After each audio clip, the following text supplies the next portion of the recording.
సుప్రసిద్ధ ఆలయాలకు పెట్టింది పేరు తమిళనాడు. అందులోనూ కంచీపురం వరదరాజ పెరుమాళ్ ఆలయానికి ఉన్న విశిష్టత ప్రత్యేకంగా చెప్పాల్సిన అవసరం లేదు.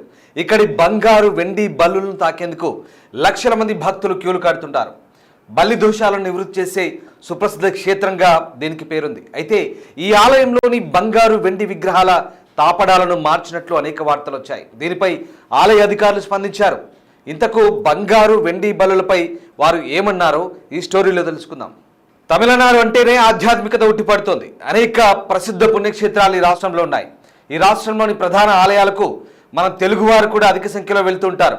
అంతటి ప్రసిద్ధి చెందిన ఆలయాల జాబితాలో నిలుస్తోంది కంచీపురం వరదరాజ పెరుమాళ్ ఆలయం.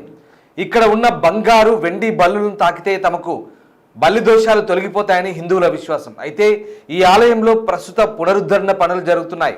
ఈ క్రమంలో శ్రీరంగానికి చెందిన రంగరాజ నరసింహ అనే భక్తుడు బంగారు వెండు బలులకున్న తాపడాలను మార్చినట్లు, వాటి స్థానంలో కొత్త తాపడాలను ఏర్పాటు చేసినట్లు వార్తలు వచ్చాయి. దీంతో యావత్ దేశంలోని హిందూ భక్తులు నిరాశకు గురయ్యారు.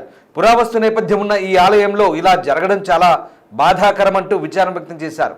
ఇలాంటి అక్రమాలకు అవకతవకలకు పాల్పడిన వారిని కఠినంగా శిక్షించాలంటూ సోషల్ మీడియా వేదికగా కామెంట్లు పెడుతూ తమ అభిప్రాయాలను వ్యక్తం చేశారు. అయితే దీనిపై ఆలయ ఉన్నతాధికారులు స్పందించారు. పోలీసులకు సమాచారం ఇచ్చారు. దీనిపై దర్యాప్తు చేయమన్నారు. రంగంలోకి దిగిన పోలీసులు సుమారు 8 గంటల పాటు విచారణ జరిపారు. ఆలయంలోని ప్రతి ఉద్యోగిని విచారించగా అసలు నిజం బయటపడింది. దీనిపై తాజాగా ఆలయ యాజమాన్యం స్పందించారు. ఆరోపణలను తోసిపుచ్చారు. ఆ విగ్రహాల్లో ఎలాంటి మార్పు లేదని స్పష్టం చేశారు.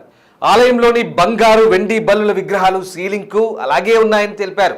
వాటిని తొలగించడం కానీ తాపడాలను మార్చడం కానీ చేయలేదంటూ స్పష్టతనిచ్చారు. దీనిపై కొందరు తప్పుడు నిరాధార ఆరోపణలు చేశారని చెప్తున్నారు.